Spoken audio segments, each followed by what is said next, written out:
গেটটা লাগাই দিই, ভিতর তো আমি অফিসে যাচ্ছি। কি ব্যাপার চাচা, তুমি আমাকে বাড়ি যাওয়ার রাস্তা বন্ধ করে দিচ্ছ?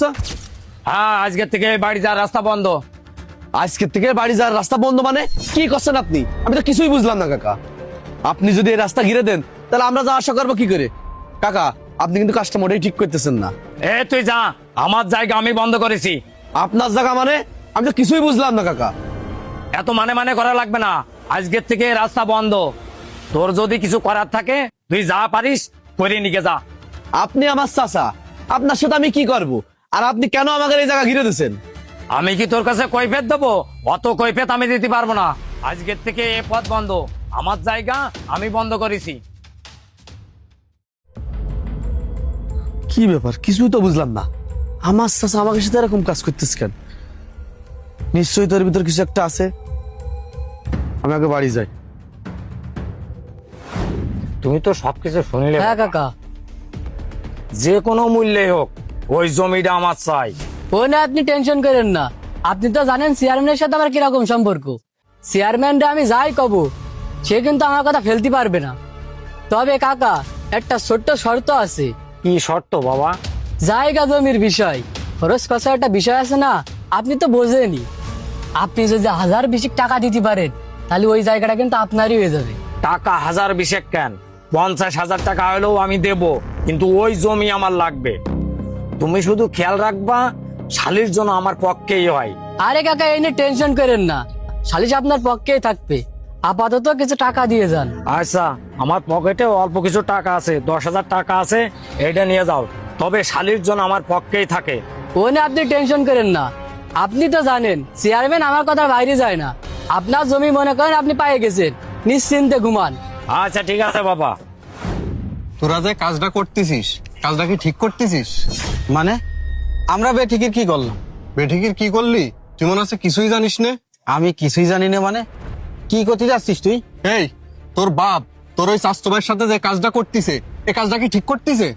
বুঝলাম না তো ভাই, আমার বাপ আমার স্বাস্থ্য ভাইয়ের সাথে কি এমন কাজ করেছে? এত ঘুরে বেসায় না করে তুই সুধাসুধি কথা কর। হ্যাঁ, সুধাসুধি করছি। তুই মনে হচ্ছে কিছুই জানিস না, নাকি জানাও না জানার ভান করতেছিস?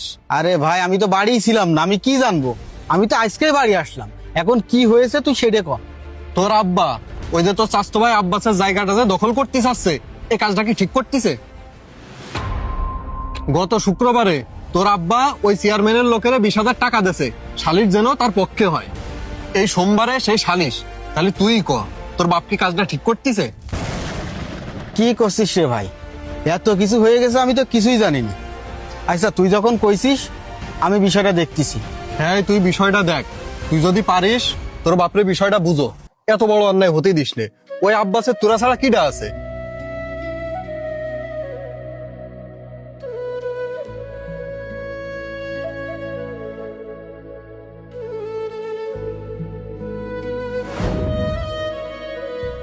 আব্বাস, আব্বাস বাড়ি আছিস?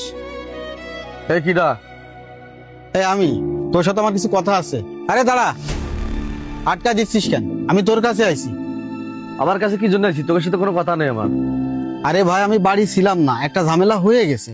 এখন বাড়ি আইছি, যে কোনো একটা সমাধান তো হবে। তুই সাইডে আয়, তোর সাথে আমার কথা আছে। আরে ওইদিকে যার কি আছে, কি কবি এনি কদিন? ভাইরে, তুই অযথাই রাগ করতেছিস। আমি তো বাড়ি ছিলাম না, আমি আজকে বাড়ি আইছি। বাড়ি আসলি মারুব আমার বিষয়টা খুলে বলল।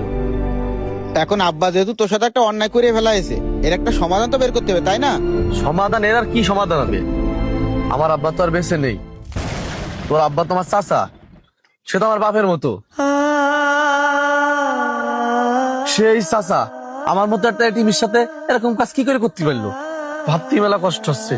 সে আমার চাচা হয়ে যদি আমাদের সাথে এরকম কাজ করতে পারে, তাহলে আমাদের এই পাড়ার লোক আমাদের সাথে কি করবে?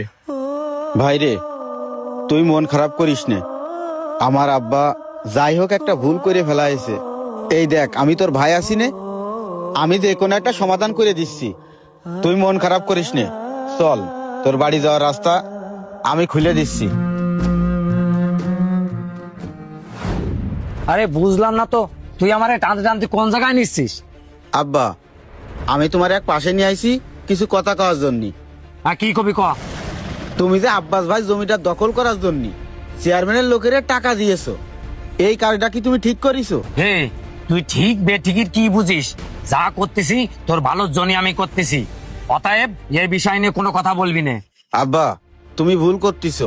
কোনটা ঠিক আর কোনটা বেঠিক এইটুকু বুঝার মতো ক্ষমতা আর বয়স আমার হয়েছে আব্বা। তুমি এই যে এইগুলো করতেছো, এইগুলো কার জন্য করতেছো? শোন বাপ, আমার যেটা করণীয় আমি তোর জন্য করতেছি, তোর এটা নিয়ে তোর মাথা কামানো লাগবে না। আমি জানি তুমি এইগুলো আমার জন্যই করতেছো, কিন্তু আমার এই সমস্ত হারাম উপায়ের জায়গা জমির কোনো দরকার নেই। আচ্ছা আব্বা, এই যে এটা কি? এটা কবরস্থান। এই জায়গায় কিটা কিটা আছে? তোর দাদা দাদি আছে। আব্বা, দাদা আর দাদি যে শুয়ে আছে, তাদের কতটুকু জায়গা লেগেছে 3.5 হাত মাটি। ওই কবরে যাওয়ার জন্য? 3.5 হাত জায়গায় লাগে আব্বা, বেশি জায়গা লাগে না। তুমি আজকে যে মানুষে ফাঁকি দিয়ে, তোমার ভাই ছেলেরে ফাঁকি দিয়ে আমার নামে জায়গা সম্পদ করে দিতে চাচ্ছ, ওইগুলো নিয়ে তুমি কি ওই কবরে যেতে পারবা? না আমি যেতে পারবো? আমরা কেউ যেতে পারবো না। তোমার ভাই ছেলের জায়গা জমি দখল করার জন্য তুমি লোকের হাত পা ধরে বেড়াচ্ছ। তুমি তো এগুলো আমার জন্যই করতেছো। আজ বাদে কাল যখন তুমি ওই কবরে চলে যাবা, সবকিছুর মালিক আমিই হব। আমার এই সমস্ত হারাম পথের টাকা পয়সার সম্পত্তির দরকার নেই। আমি তোমার এই কবরস্থানে নিয়ে আসি এই বুঝটাই দেওয়ার জন্য, যে ওই কবরে চলে যাওয়ার জন্য। আমাকে বেশি কিছু দরকার নেই আব্বা। 3 টুকরো সাদা কাপনের কাপড় আর 3.5 হাত জায়গা, এর বেশি আমাদের আর কিছু দরকার হয় না আব্বা। আমি তোমার ভালো চাই আব্বা। আমি চাইনি ওই কবরে যাওয়ার পরে কবরের আযাব তুমি ভোগ করো। আব্বা, এরকম কাজ তুমি কইরে না। আব্বারে, তুই আমার ভুল ভেঙে দিছিস। আমি অনেক লোকের সঙ্গে অন্যায় করেছি।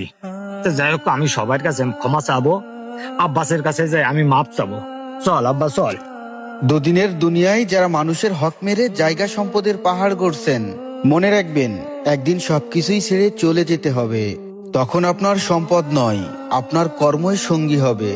অন্যের চোখের পানি দিয়ে করা রাজপ্রাসাদ হয়তো দুনিয়ায় দাঁড়িয়ে থাকবে, কিন্তু মনে রাখবেন ওই আখিরাতে আপনাকে হিসাব দিতেই হবে।